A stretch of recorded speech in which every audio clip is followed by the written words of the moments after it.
یہ سارے کے سارے جاننے والے لوگ، پڑھے لکھے لوگ، اور ان ساری چیزوں کو ان لوگوں نے پہلے سے پڑھ رکھا ہے۔ میں آپ سے بات کرنا چاہتا ہوں، آپ کا سمجھنا بہت زیادہ ضروری ہے۔ عزیز دوستو، ہر مسلمان ان چیزوں سے واقف ہے۔ ایک بات آپ ذہن نشین رکھیں، قرآن کی کوئی بات بیکار نہیں، ہر بات ایسی ہے جو آپ کے ایمان میں مضبوطی کا سبب بنتی ہے۔ قرآن اللہ کا کلام ہے، قرآن آپ سمجھنے بیٹھے۔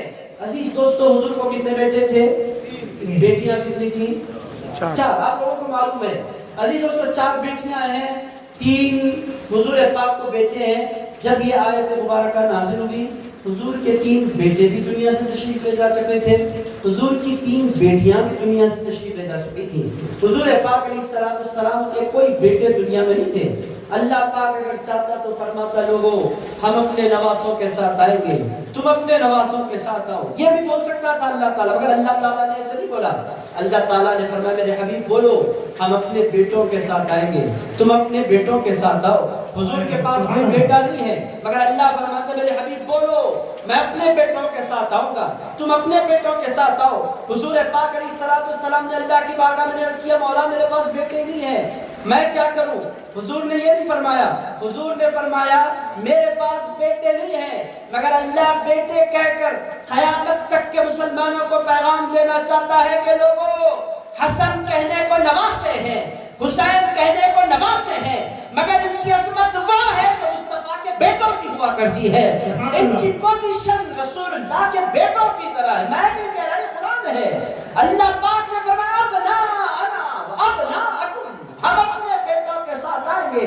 رسول اللہ علیہ السلام نے 2 ہاتھ تھامے، ایک ہاتھ امام حسن کا ہاتھ تھا، ایک ہاتھ امام حسین کا ہاتھ تھا۔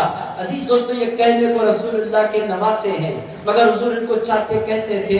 جیسے بیٹوں کو چاہا جاتا ہے۔ حضور پاک ان کو کیسی عزت دیتے تھے؟ جیسی عزت بیٹوں کو دی جاتی ہے۔ رسول اللہ کے پاس ان کی پوزیشن کیا تھی؟ وہی پوزیشن تھی جو کسی باپ کے پاس بیٹے کی ہوا کرتی ہے۔ عزیز دوستو، نواسا وراثت سے حصہ بہت دور کا، بیٹی سے کچھ مل گیا تو مل گیا، بیٹوں کو ڈائریکٹ وراثت ملتی ہے۔ رسول اللہ علیہ السلام کی جو وراثت ملی، کس کو ملی؟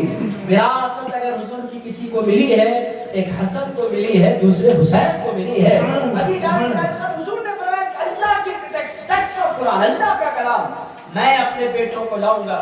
گود میں امام حسین، اور انگلی تھمائی ہے رسول اللہ نے امام حسن کے ہاتھ میں، بیٹوں کا مرحلہ ہو گیا۔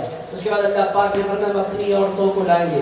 مسلمان ساری کی ساری حضور کی باندیاں، حضور کی کنیزیں، حضور کا کلمہ پڑھنے والی، حضور کسی کا بھی انتخاب فرماتے تھے۔ حضور نے کروڑوں اربوں خربوں مسلمان عورتوں کی نمائندگی کے لیے جس شخصیت کا انتخاب فرمایا، اس شخصیت کو فاطمہ الزہرا کہتے ہیں۔ حضور پاک علیہ السلام نے فرمایا، فاطمہ تم آؤ گی، تم اگر آ جاؤ تو پوری دنیا کی ساری نیک عورتوں کی نمائندگی ہو جائے گی، تم اگر آ جاؤ تو ساری جنتی عورتوں کی نمائندگی ہو جائے گی، فاطمہ آ جاؤ۔ سیدہ فاطمہ حضور کی گود میں امام، ذرا بول دے آپ کو امام حسین گود میں ہے، امام حسن کو رسول اللہ نے انگلی تھمائی ہے۔ آپ کے منظر کو اچھی طرح ذہن نشین رکھیں۔ حضور پاک علیہ السلام نکلنے لگے، سیدہ فاطمہ الزہرا سے فرمایا، فاطمہ تم چلو۔ اب چلیں گی کیسے سیدہ فاطمہ؟ حضور نے فرمایا، اے فاطمہ نہ میرے دائیں چلو نہ میرے بائیں چلو، اے فاطمہ میرے پیٹھ کے پیچھے پیچھے چلا کرو، تاکہ سامنے دیکھنے والوں کو تمہارا چہرہ نظر نہ آ سکے، تمہارے وجود مبارک پر کسی کی نظر نہ پڑنے پائے۔ عزیز دوستو، کتنی ہستیاں ہو گئی۔ حضور کی گود میں امام حسین 2 ہو گئے، امام حسن کی ہاتھ میں ہاتھ رسول اللہ نے تھما دیا 3 ہو گئے، سیدہ فاطمہ پیچھے چلنے لگی، کتنے ہو گئے؟ 4 ہو گئے۔ اس کے بعد اللہ پاک نے فرمایا، وَأَنفُسَنَا وَأَنفُسَكُمْ، اے لوگوں تم اپنی جانوں کے ساتھ آؤ، ہم اپنی جانوں کے ساتھ آئیں گے۔ عزیز دوستو، قربان جائیں اس پاکیزہ گھرانے پر۔ حضور پاک سے اللہ پاک نے فرمایا، ہم اپنی جانوں کے ساتھ آئے۔ اب سارے صحابہ دیکھ رہے ہیں کہ حضور کی جان کون ہے، اور حضور کو اللہ جس کی جان کہے وہ بندہ ہے کون؟ میرے دوستو، سارے صحابہ کی جان حضور تھے، حضور کی جان کون ہے؟ صحابہ کرام جاننا چاہتے تھے۔ رسول اللہ علیہ السلام نے فرمایا، علی کہاں ہے؟ علی گانے قدر مولا علی شیر خدا دوڑتے حضور میں یا ارشاد فرمایا، علی تمہیں بھی چلنا ہے۔ میرے دوستو، یہ 5 ہستیاں نکلی ایک ساتھ. اللہ پاک نے ان پانچوں کا ذکر قرآن مجید میں اکٹھا فرمایا. یہ 5 ہستیاں جب نکلی تو سنی مسلمان پکار اٹھے یہی 5 کو پنجتن پاک کہتے ہیں. عزیز دوستو پنجتن پاک کا ذکر کہاں ہے؟ یہ ہے سورہ آل عمران. عزیز دوستو یہ ہے کون 5 ہستیاں؟ ایک نبی ہے، ایک علی ہے، ایک فاطمہ ہے، ایک حسن ہے، ایک حسین ہے. یہ ہستیاں کیسی ہیں عزیز دوستو؟ پھر پوری کائنات میں کوئی ہستیاں ان کے جیسی نہیں ہیں. میرے دوستو یہ ایسی مبارک ہستیاں ہیں کہ جب یہ 5 ہستیاں چل پڑی میدان کی طرف تو پھر ہوا کیا؟ عیسائی جو علماء تھے ان لوگوں نے ان 5 ہستیوں کو آتا ہوا دیکھا. دیکھتے ہی ان لوگوں نے فرمایا کہ اے لوگوں میدان چھوڑ کر بھاگو.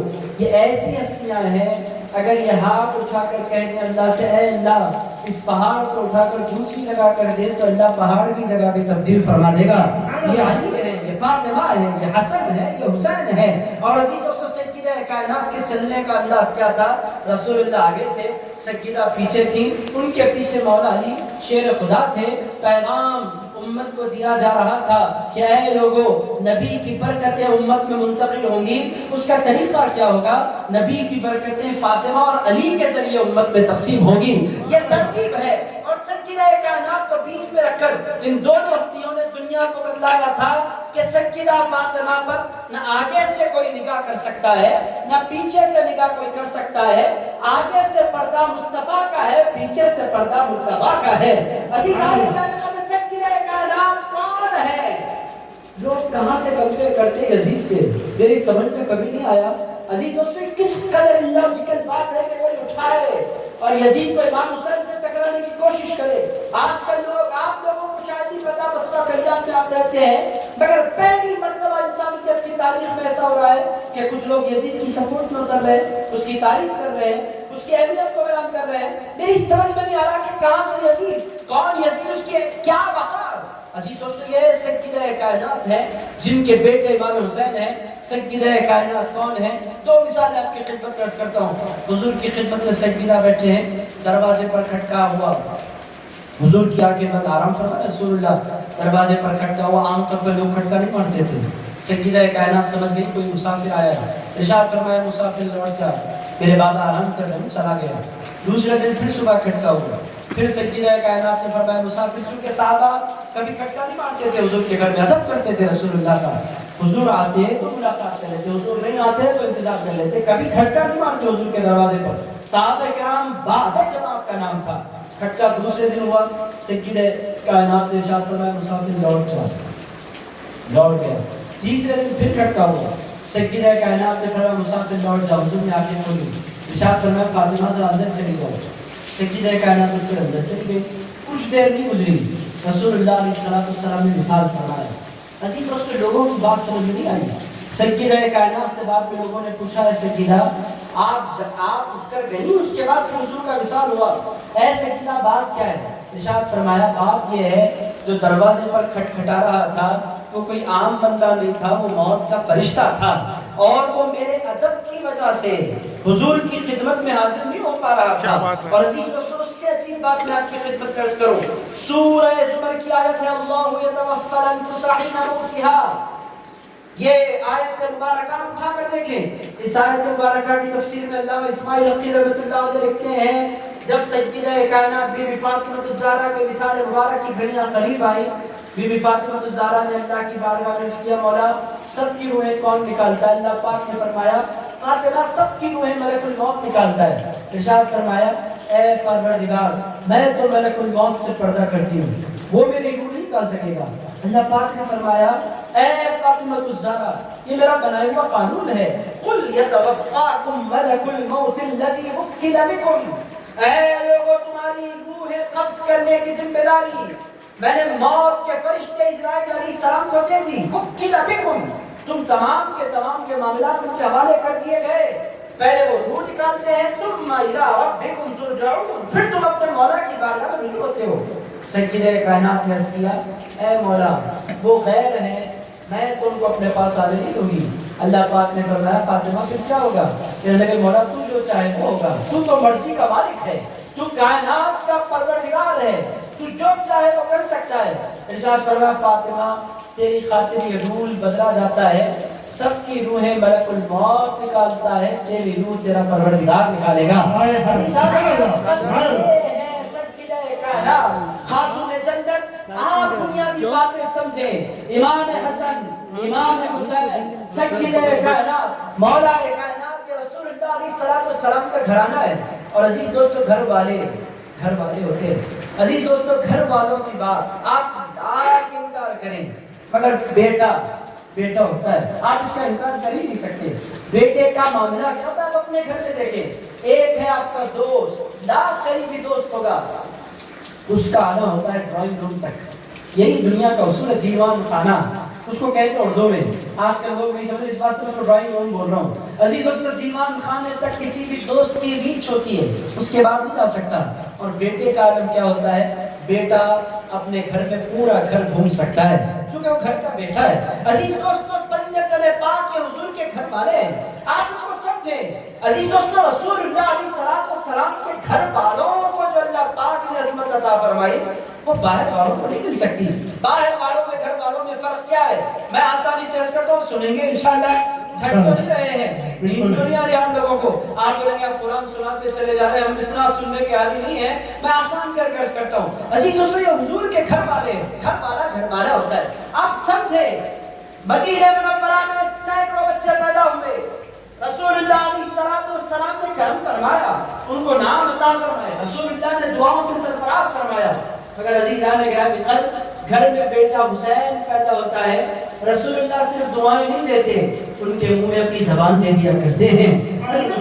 گھر والے میرے دوستو، اس پوری کائنات میں کسی بچے نے ویسی اذان نہیں سنی جیسی اذان سیدنا امام حسن نے اور سیدنا امام حسین نے سنی۔ سارے بچے اذان کیا سنتے ہیں، اللہ اکبر اللہ اکبر اللہ اکبر اللہ اکبر، اشہد ان لا الہ الا اللہ، اشہد ان لا الہ الا اللہ، اشہد ان محمد رسول اللہ، اشہد ان محمد رسول اللہ، پھر آگے ختم تک ساری کی ساری اذان، پوری دنیا کے بچوں میں یہی اذان